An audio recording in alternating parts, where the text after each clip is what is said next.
For this evening's talk, I just came back this afternoon from overseas, and there was an email waiting for me, and somebody was asking a question and making a subject for this evening's talk. In Buddhism we talk a lot about loving kindness and compassion, but how can we use loving kindness and compassion, and they said, for troubled people, and how can we put boundaries around those troubled people? And it's a very good question, because even though Buddhism is regarded as a very compassionate religion or path, it also has to be a wise path as well. There is a very old simile in Buddhism of like a bird always has two wings, and one wing is compassion, the other one is wisdom. If you only have one of those wings, the bird can never fly. If it does take off, it goes around in circles, never gets anywhere. So we always have to balance our compassion with wisdom. And this is a case in point here, where you may have some difficulty in life. And that's actually part of life. Life is what is difficult. If life was really easy, there wouldn't be much point taking rebirth as a human being. It's the tests, the difficulties which we face on our journey between birth and death, which actually provide us with the wisdom and the experience to understand what compassion truly is, and to develop our wisdom even deeper. For example, our caretaker Ajahn was wise enough to know it was still a bit warm in here, and also compassionate enough to turn up the fans at the same time. So there you go, there's an example of wisdom and compassion. If he was just compassionate and thought, oh, may all beings be cool, that would not have worked.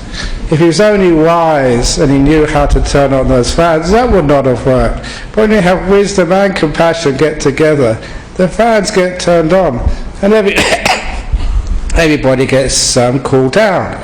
But I'm sure there are some people, though, who are now too cold. And I already see a few people putting blankets around them. And so even being kind to one person is actually torturing somebody else. And this is one of the most important parts of compassion. When we practice compassion and kindness, it should always be to all beings. It's all beings, not just this person, not just that person, but to all beings. And sometimes when we practice compassion, we have to put every stakeholder into the equation. So because of this, because it's to all beings, sometimes that makes life very difficult. How can we actually be kind to all beings? And I think the solution comes in just the way that question was asked. I think I got it right. I may have not remembered the email accurately. They called actually, some people are called like troubled people. But really I never see that there's actually troubled people. There's always like troubled relationships. So it's not a person who's a trouble, because actually when they're a long way away, they're no trouble at all. That's why there's the old joke. Before you've got to understand a person, or you're going to be kind, you must always walk 10 miles in their shoes to really understand them. And they always joke that that's a very good thing to do, because after 10 miles, you're 10 miles away and you've got their shoes. But when persons are a long way away, of course, it doesn't matter how mean, nasty they are, they're no trouble to you. The only trouble comes when they're right in front of you, or next to you, or they're associated with you. So a troubled person, there's no such thing as a troubled person. There's always the way that some people relate to you, or you relate to the other person. It's always troubled relationships. And it's not just people, because with compassion, it's not just people, it's sometimes things. Sometimes life is so-called troublesome. Too hot, too cold. Sometimes, trouble is economic problems, health problems, things go wrong in life. So it's not just people, it's just life is sometimes troublesome. Now with people you can actually get away from them. That's why I've got a cave in my monastery. Got 2 doors, I can hide in that cave and get away. But no matter how deep your cave is, you can never get away from life. And also, you can never get away from one person. You can get away from your wife, from your husband, from your friends, from your enemies. The one person you can never get away from in life, obviously, is you. No matter where you go, you take yourself with you. Sometimes that's why people get into alcohol and drugs, just to try and escape from themselves. But of course it's only a temporary escape, because after a while you're back there with you again. That's why also sometimes people get so upset at themselves, they can't stand themselves, they even commit suicide. But even then, as a Buddhist, I know that if you go and commit suicide, you commit suicide to try and get away from yourself, and you're still there afterwards. Now you're a ghost, so you're still stuck with yourself. There's one thing I will let you know in life: you can never escape from you. So if you can't escape from you, what should you do if you're troublesome to yourself? It's not you the problem is, it's your relationship with yourself. It's not the economic problem, it's your relationship to that. It's not like a troublesome baby. I think it's a baby in there, or a cat squeaking in the corner over there. It's not the baby over there, it's our relationship to that noise. That's the only difficulty over there. So first of all, let's actually redefine the question. How can you employ metta or put boundaries in troublesome relationships? And those relationships are with other people, with life, or with yourself. And of course, once we redefine it there, it becomes more easy to see it's not the other person's problem. Because too often we think it's their fault. When everybody thinks it's somebody else's fault, that's why we always get conflict in this world. The Palestinians think it's the Israelis' fault. Israelis think it's the Palestinians' fault. The workers think it's the bankers' fault. The bankers think it's the government's fault. The government thinks, I don't know what the government thinks it's fault. The opposition. The government thinks it's the opposition's fault. And it's very easy to think that other people are troublesome. Because it's not other people. There's one of Ajahn Chah's favourite stories, and this actually comes from an old story in the Buddhist commentary. Once there was a dog, and the dog had mange. And the dog's skin was so itchy, no matter if it scratched it, the mange, the skin disease got worse. That's why sometimes in poor countries you see dogs with no hair. So this mangy dog was just having such a lot of suffering, and so he decided to run away from the village and live in the forest. So he went in the forest, but they still had the suffering there. So he went actually underwater in the pond, and still his back itched. So then he went under the shade of a tree, then out in the sun, then under a rock. Wherever that dog went, it was always suffering, until it realized it wasn't the village's fault, it wasn't the other dogs, it wasn't the forest or the shade or the sun or the rock's fault. It was actually carrying around the mange inside of itself. And that's an important thing to remember, that it's not your wife's fault. It's not your husband's fault. It's not the government's fault. It's not the economy's fault. It's not my fault. Certainly it's not my fault. And it's not your fault either. Because we take this thing around with us. It's always our fault. It's a wonderful way of looking at it. The mange is our way we don't have a proper relationship to things. Sometimes in life you do have to deal with troublesome situations. Now first of all, when you have a difficult situation, let's not say a difficult person, a difficult situation in life, sometimes you look at that situation, it may be economic problems, it may be like sort of an itchy throat, it may be like your plane is delayed and cancelled.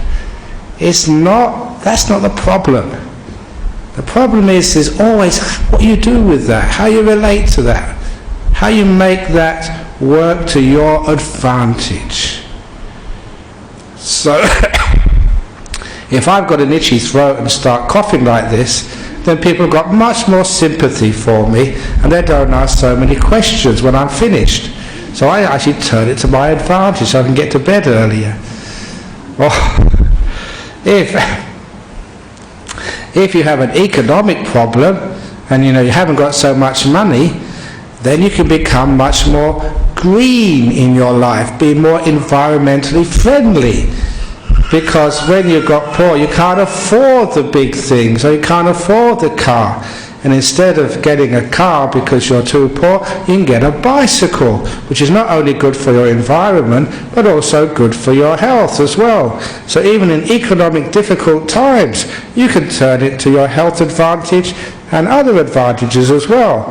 There's so many things we can do. And one thing I've often said here, I told this in Colombo, and people really were stunned by it because they never heard this before. You've heard it many times before. If you're in economic problems, what a wonderful advantage that is to downsize and to get a smaller house or apartment, or even better, a small monk's kuti, a little hut. Because you'll find, number one, it's so much easier to keep clean. The smaller the house, the less room, the less housework. It's brilliant. And also, the smaller your house, the less chance there is of any burglars coming in. They'll take one look at your small house and they think, wow, if that's the size of their house, there's nothing in there. Where do burglars go? The big houses. Anyone's got a big house, there must be big things in there. So you have to have no problem with burglars. And also, one of the most important things, when you have small houses, all the people in those houses, because they're close together physically, they soon come close together emotionally. Big mansions cause so much loneliness in the family.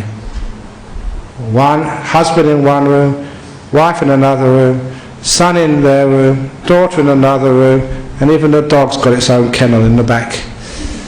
So why do we do such things? The big mansions actually separate people. Have you ever noticed why that sometimes that kids don't know how to get on with each other or get on with their parents? When you're really stuck together in a small place, you have to get on together. I've just come back from Sri Lanka. It's quite a big island, but there's so many people in that place, they're all crammed together. So they have to get on with each other. Even though it's actually crazy being driven along those roads. There's so many traffic in there, and tractors and goats and goodness knows what else goes along the main roads. These are the main highways. But still, people, because they're used to that, they're much more skillful drivers than here in Australia. At least those who are still alive are more skillful drivers. They learn to get on together. They're so close together, they have to.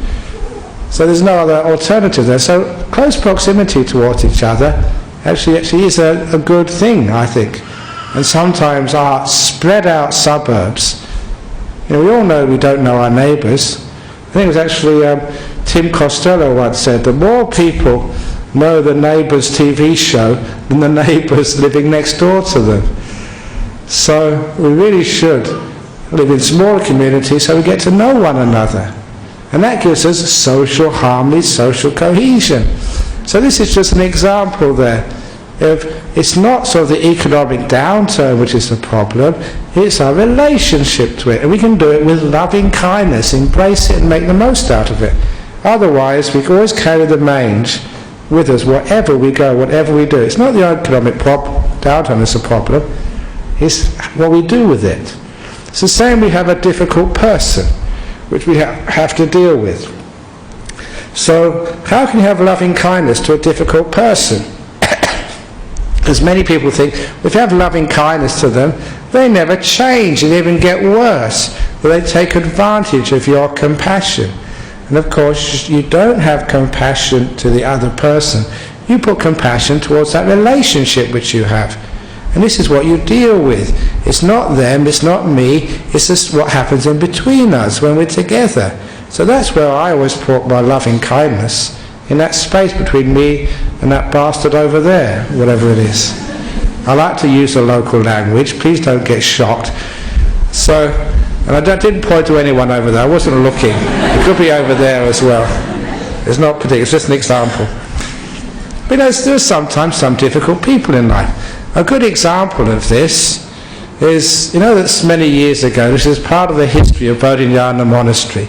We had a huge problem with clay trucks past our monastery. It was noisy, but that wasn't the main problem, as I keep on mentioning. It was the danger of those huge trucks with trailers down that steep, narrow road. And once I saw one of those trailers tip over. They lost control. And I saw that, and that was very scary. So I knew if any one of you would come to visit our monastery, or a monk was visiting the monastery, or going, I was coming and going, if we'd have been in front of that truck, we'd have no chance, you'd been dead. So because of that I thought we'd have to actually fight this is wrong. But I was very impressed with the secretary of the time, it was actually Ajahn Sujato, because during all this time, court cases and legal sort of wranglings, because it had to get to that. During this whole time, it came to Christmas, and our secretary wrote Christmas cards. Happy Christmas, may you have a wonderful New Year, to all our adversaries. That really sort of shook them and undermined what they thought of us. If you're having a legal case with someone and you send someone a Christmas card, they think, my goodness, what's going on here? I think it even got told off, because we're only supposed to legally contact our adversaries through our lawyers. We should have sent the Christmas card to our lawyer, who had given it to their lawyer, who had then given it to the adversary. Crazy system. We just sent it straight to them. So that, even actually your adversaries, you're actually giving some loving kindness, because we realised it's a common problem, it was our problem, so we have to work together somehow or other, even during a legal battle. No ill will, but we had to put some boundaries around this because we thought this was wrong and this was going to cause injury if it carried on. So whenever you practice loving kindness, it doesn't mean that you sort of allow other people to do what they want or you just give in. It is our problem. The relationship which I had with those clay trucks was a difficult one. You had to mend it, do something about it. But do something about it in a kind and compassionate way. Our usual problem is when we have a problem person or a problem situation, too often instead of using loving kindness, which is incredibly powerful, too often we use anger. And that anger never works. I've never seen anger really work. It gives temporary solutions. You maybe force someone to back off, but really they just go and hurt somebody else. Or they go and sort of come back and harm you later on. Because all anger does, it creates fear in the other person. And when that fear disappears, or they get stronger, then they come and do the same old things again. So anger never really works. I remember once there was a nun in our monastery in Thailand, years and years ago, and she had looked like a psychological problem. She was getting anorexic. They're thinner and thinner and thinner. We were just really concerned about her.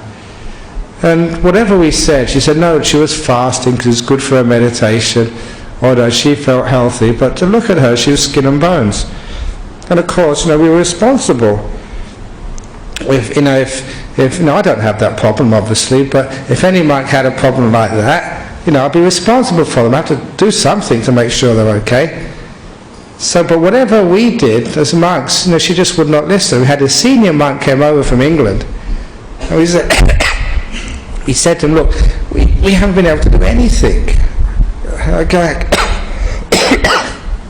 Can you help? So he brought the nun to her, and this was a very great monk, and he was such a kind monk. He looked at her and he started shouting at her and scolding her, and I thought, my goodness, this monk who I really respected is getting angry. And I've never seen him angry like that, ever. I thought, what's going on? And he was shouting and scolding her and all sorts of stuff. And then afterwards, she went away. And as soon as she went away, that's when he changed his demeanour and he smiled and said, "That told her, didn't it?" He was acting it out. And so I was actually quite relieved. The monk hadn't got angry. He was a good actor. He'd actually tried to use that as a skillful means. It really was out of compassion. But it didn't work. Even if you try, you think you're just... And this was a very good monk. He had enough mindfulness and control. When he played at being angry, he didn't become angry. He could do it, but still it never worked. All the times which I've seen monks trying to scold their disciples, or seen men scolding their wife, or wife scolding their husband, it doesn't really work.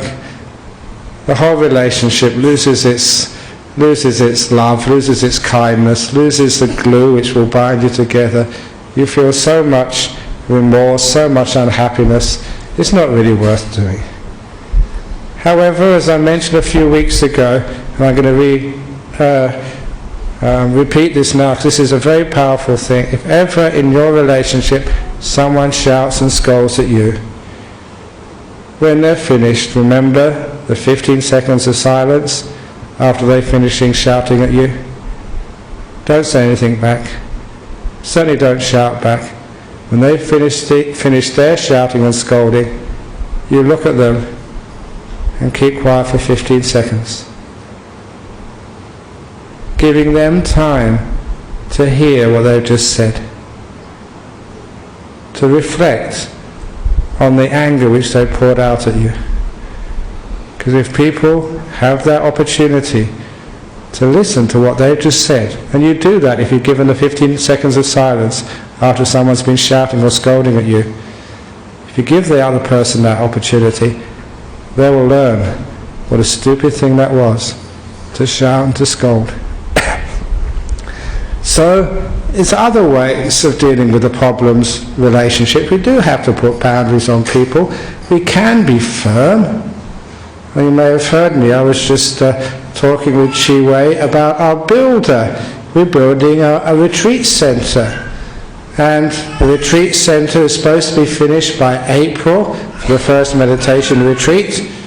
And we're looking at the builder, he's going really slow. So we've been quite firm with him. So as a monk I don't say, "Oh builder, out of compassion and kindness, you just take your time. If it's not finished for the retreat, never mind.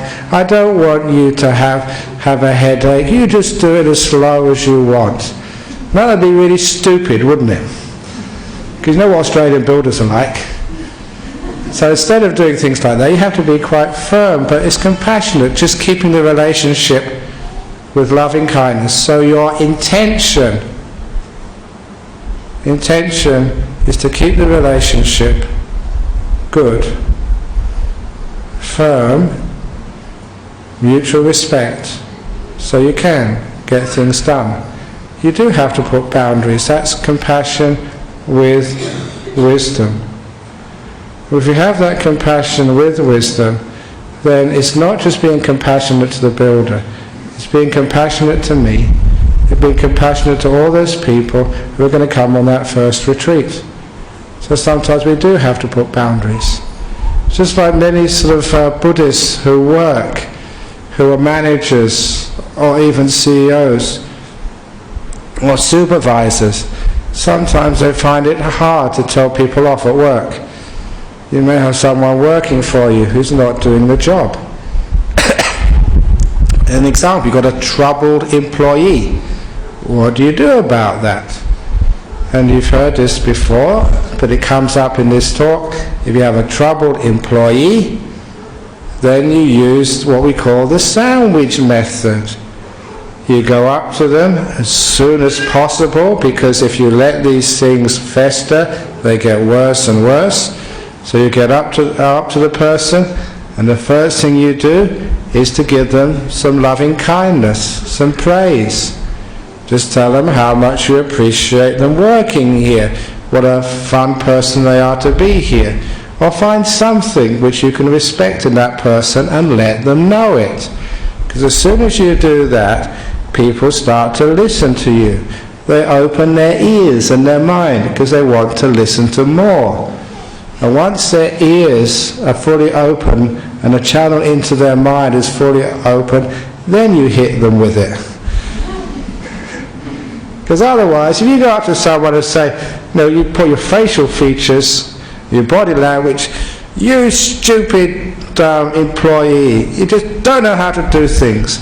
You're hopeless. I don't know why I employed you. Complete loser. Terrible. Now, of course, people might have said that to you. Do you listen to that? Does anything go in? Straight away, whenever there's criticism, a big barrier comes up in front of you. You defend yourself. You think to yourself, what's he saying that to me? I'm not stupid. I'm a good worker. You just don't listen anymore. There's not a way to communicate. So by praising the other person, they're listening to you, and they also realize that you have metta towards them, you have loving kindness, you care about them. And what a wonderful thing it is to know that someone actually cares about you. And if as a boss you care about your employees, you're also caring about your company. It's an important thing to be able to do. If the employees know you're caring about them, they'll be more willing, number one, to listen, and then number two, to take the advice and to maybe alter. So after the praise, you give them the criticism, but in a kind voice. You're coming in too late, or you can't do the job properly. And then you find out some strategies together, because it is never your employee's problem. If you're the manager, it's your problem as well. Because your big manager might sort of sack you, not because you haven't done the job, because your employees haven't done the job. So we're all in this boat together. So it's always our problem. So we try and find strategies. These are the boundaries which we mean by kindness and compassion. Are you in the wrong job? Can we get you another job? Do you need more training?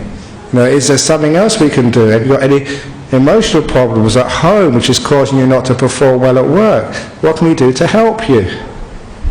So when you're in it together, you've worked together to find a solution. So this problem employee, or this problem person, you talk. It's amazing what you can find out, where you actually understand where a person's coming from. And then afterwards, to complete the sandwich method, so you can actually leave on friendly terms, you finish with a bit of praise. But please remember, we really value you, you're a good friend, I really like you, because that leaves with a person wanting to maintain that friendship, wanting to actually to work hard and change themselves to please someone who's being kind to them. That's actually how we use compassion in business. And that's how you can use compassion in the world, especially to problem people. Find out what the problem is first of all. I recall one of my old school friends. He became a teacher, a school teacher, and he chose one of the worst schools in the whole of England. It was in Wandsworth Comprehensive School, I think it was. Actually, I shouldn't say it's the worst school because the teachers are very motivated. There are some tough kids in that school. That was the suburb of London next to Brixton. And it was that time they had the big Brixton riots in the south of London. So I had some very tough kids in this school.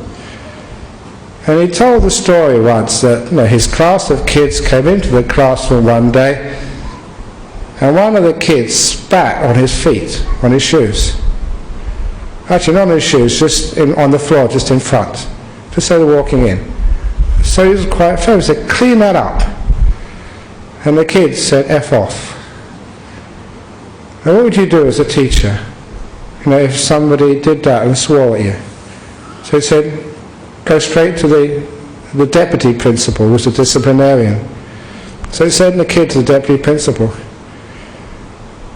Half an hour later, the deputy principal came into the classroom with his arm around this boy. The deputy principal had time to find out what was happening with this kid. And found out the night before. So the father had viciously beaten his mother. She was hospitalized. The priest had been around. The whole family had been separated. And here was like a young 11 or 12-year-old who probably hardly slept that night, who just witnessed his father and mother, who he depended upon, the mother he loved dearly, just viciously beaten and sent to hospital. And he said, now you understand why he did that. Sometimes if we take the time, if we can take the time to understand why a person acts in these ways, we don't feel like we should get angry anymore. So as an 11-year-old, if that ever happened to me, well, I probably would do something worse. Just out of the sheer confusion. The 11-year-old doesn't know how to ask for help, instead of accepting these really strange, violent ways, at least some 11-year-olds. So when we understand where a person's coming from, are they really a troubled person? Should we just cut them off?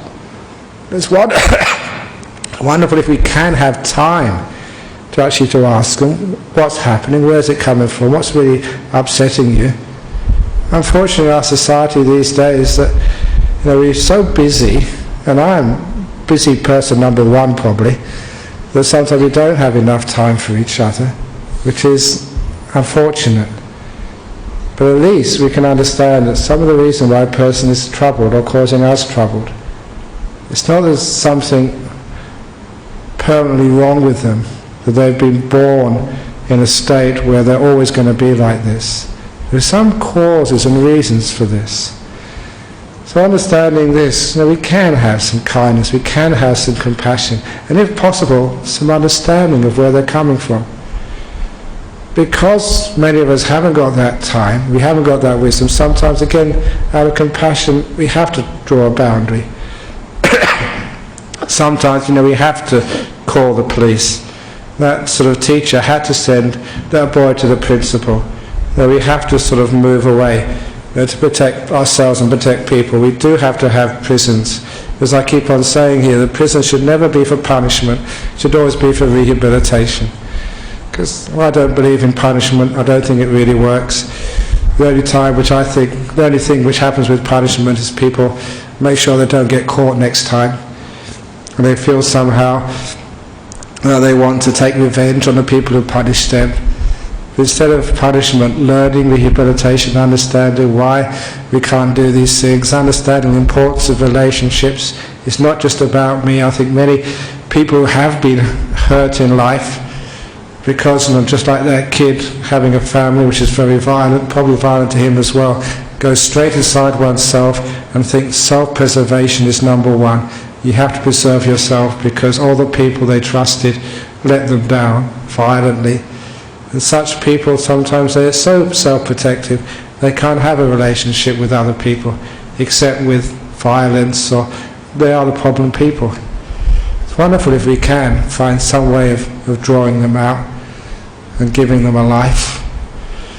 Over the years you do collect some stories of people who were born on the wrong side of the tracks who make it in life. And one of the stories which I read, I think it was in a prison book, there's an amazing story. I don't know if it's got much to do with this talk, but it's one of those inspirational stories which shows no matter how down you are, you never know what's around the corner and how your life can totally change. It's about this this career criminal in Los Angeles, in and out of jail ever since he was a child, because he ran away from home when he was 6 years of age. Violent mother and father, or not really a father, but just many men, and always being abused and beaten and not properly fed. So as a 6-year-old he ran away and lived on the streets of Los Angeles, just living out and just gathering food from wherever he could, mostly by stealing. Being a 6-year-old, he could get away with a few things, but that was his life. He'd get caught sometimes and put into juvenile centres, but because he had no family, it started with petty crime and then just went up the ladder to more major crimes later on. He had no chance. But he said when he was about 40-year-old crim, sort of in one of the big jails in California, for a crime, but he was soon to be paroled. And that was when he had a case officer who was trying to make sure that they found him a job, got some work, so he wouldn't need to reoffend. But now how can you get a job for a career criminal? Because who would want to employ someone who is a thief, violent, and got sort of a history of crime just stretching back to when he was 6? It's almost unemployable. But his karma must have been about to ripen, because this case officer, this young girl, knew someone who knew someone who knew someone who worked in Hollywood.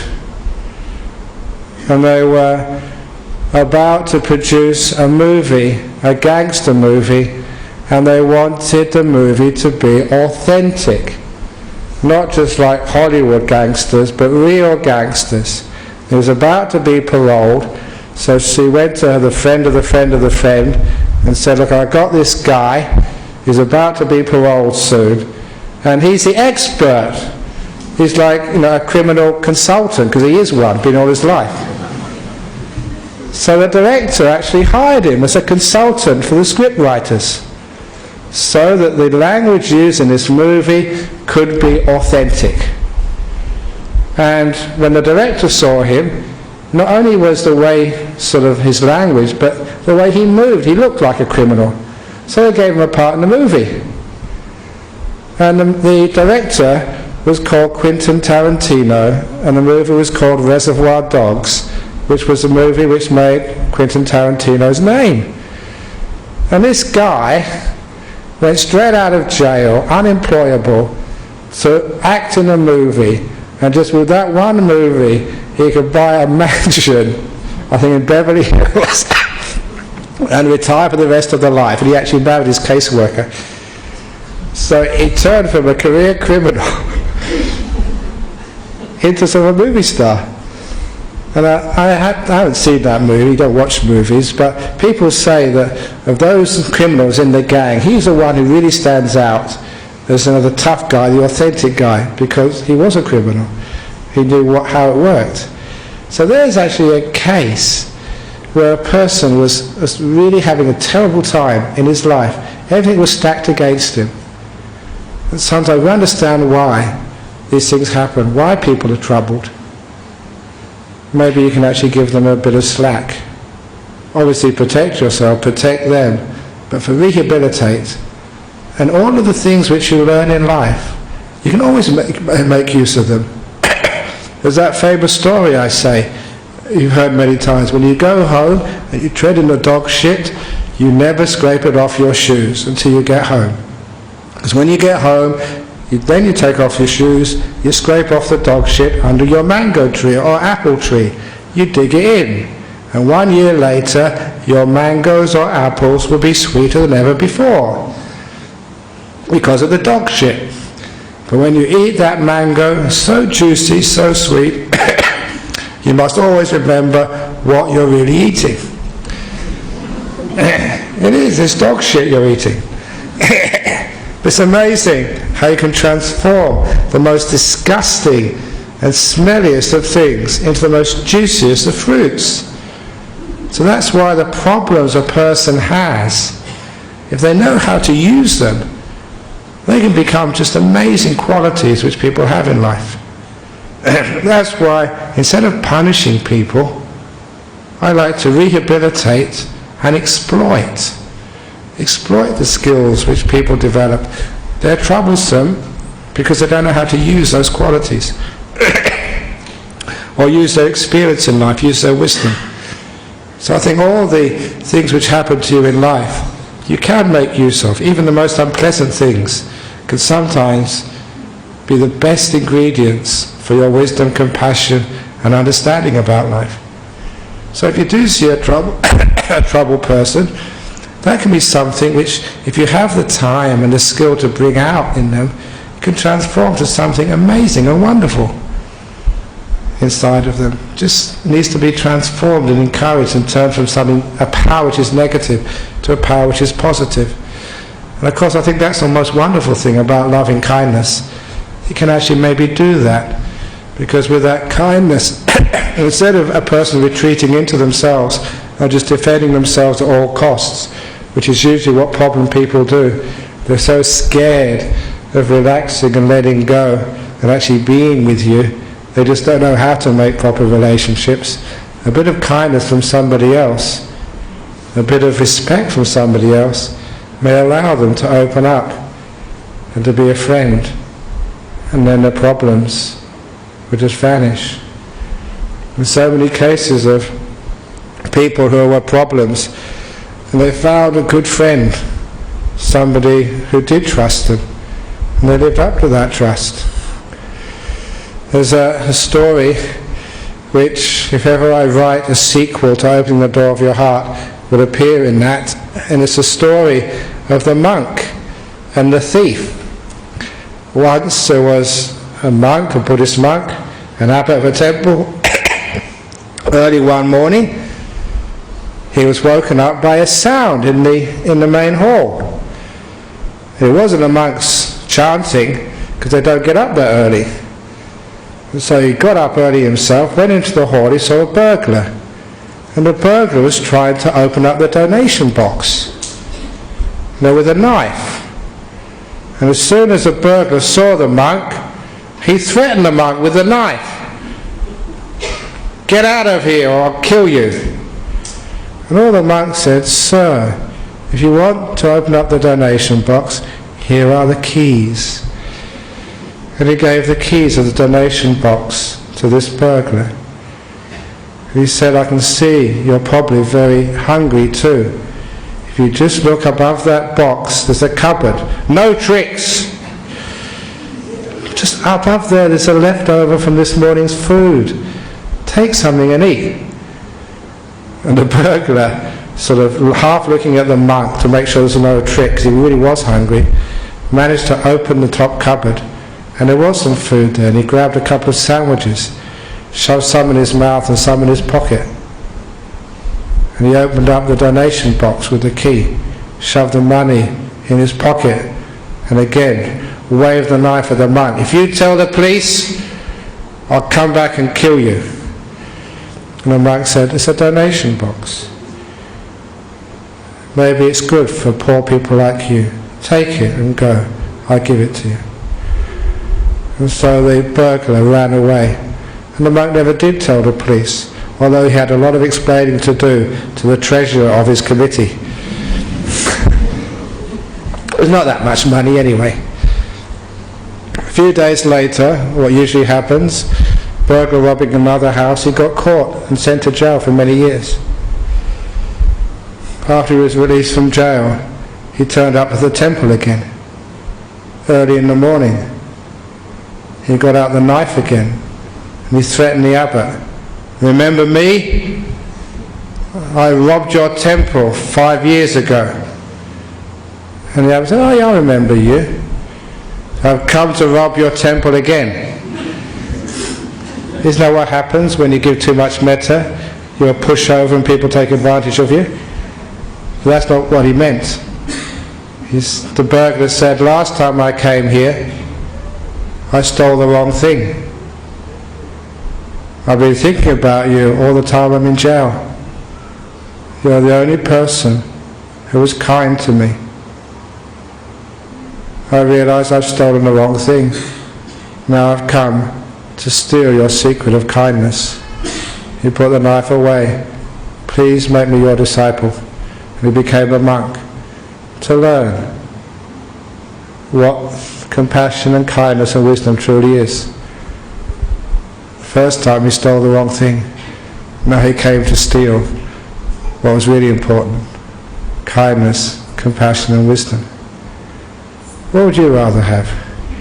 A bag full of money or the secret of kindness?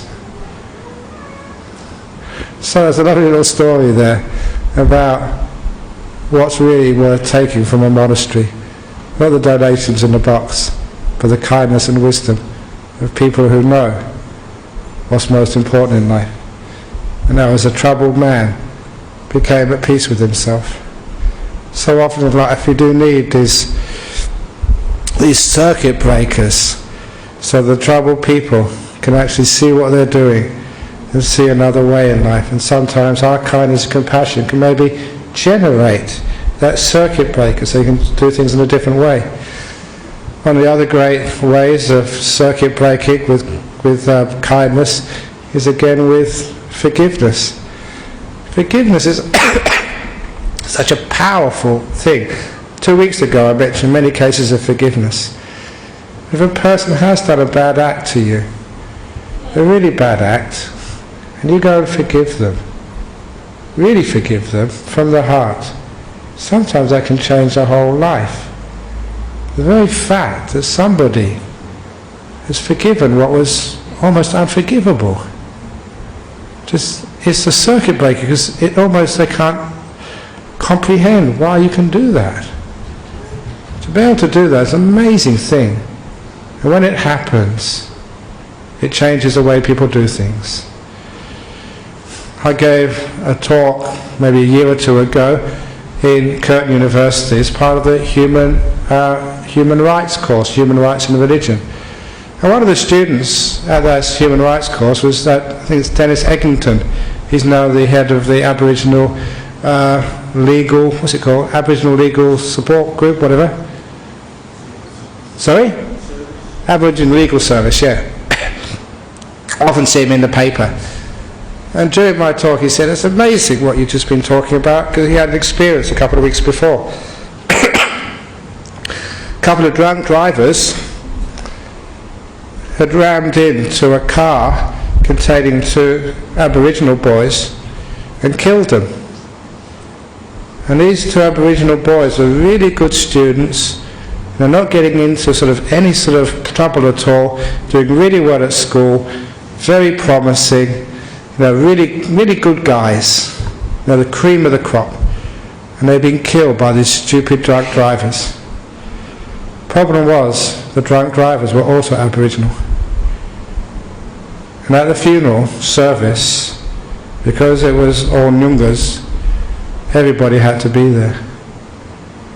The 2 drivers were in custody, but the father and other relations of those 2 drivers had to attend the funeral ceremony, together with the relations of the 2 boys who had died. Nyunga custom meant there had to be payback. And payback means if you can't give payback to the people who killed your children, to the closest relations. So the whole crematorium, I think it was in Calcutta, I think he said, was so tense because no one knew when payback would happen. In the middle of the service, the father of one of the boys who had died got up, and before there was the police there, before the police could stop him, went for the father of one of the murderers, one of the boys who had killed his son, went for him, hugged him and said, I forgive. No payback. He'd broken the custom. But everybody was so impressed, even though he was quite young. At that time they made him an elder. A person who was wise, who gained the respect of the whole community. It's amazing just what the power of forgiveness can do. It can change a whole custom and change so much problems in our world to do something like that. So even though it might be an age-old custom to have payback, there was a person who said, no, I'm going to forgive and end all this cycle of violence. So problem people, forgiveness, that type of compassion is an amazing way of changing the cycle of problems. Because the difficulty is, yeah, we've got a problem person there, so if you put a boundary around them or put them in jail or just move away from them, is that really the end of the problem? Is there going to be another problem afterwards? So with loving kindness, compassion and wisdom, we don't seek just for short-term solutions. We want a long-term solution. A solution which is going to last in our world. How we can deal with problem people and problem things. Before I run out of time, the problems in life. How do you deal with the problems in life? Do you just run away from it? Or just suppress it with anger, with force? Go and get drunk, or just run away to a cave or a monastery or somewhere? There's no way to run away from problems. Problems in our life. We use loving kindness to embrace it. Embracing it means we bring it close enough together to really understand it. It may be a sickness, it may be a cancer, it may be you're dying or someone else is dying. When you embrace it and bring it close to you, you can actually understand it. When you're running away, your face is turned in the opposite direction. When you embrace someone, you're actually looking at them face to face. When you're running, you can't see them because they're behind you. When you embrace, you see. And when you see, you may be able to understand. When you may be able to understand, you may be able to appreciate the problem was not the thing itself, the cancer, the death, but just the way we relate to such things. It's part of my job as a monk to take away the stigma of death. There's nothing wrong with dying. It's okay to die. So if someone dies, you say, I'm terribly sorry. So you're glad. Wow, wonderful, they're dead. They get a nice new life again. Now they're really so sick and so old and ugly and falling apart. Do you say that maybe you've got rid of your old car and you've got a new car? Do you ever say, someone comes along and said, I've just bought a new car today, and they got rid of their old car? You don't say, oh, I'm terribly sorry, your old car has gone to the sort of wrecker's yard. No one says, oh, you're delighted, you got a new car, well done, that's a nice model. So isn't that the same as dying? So you get a new model, so wonderful, so you don't have to worry about the old car anymore, the old bomb of a body which many of you got. My body's getting to be a bit of a bomb now. There you go. So, and getting sick, what's wrong with being sick?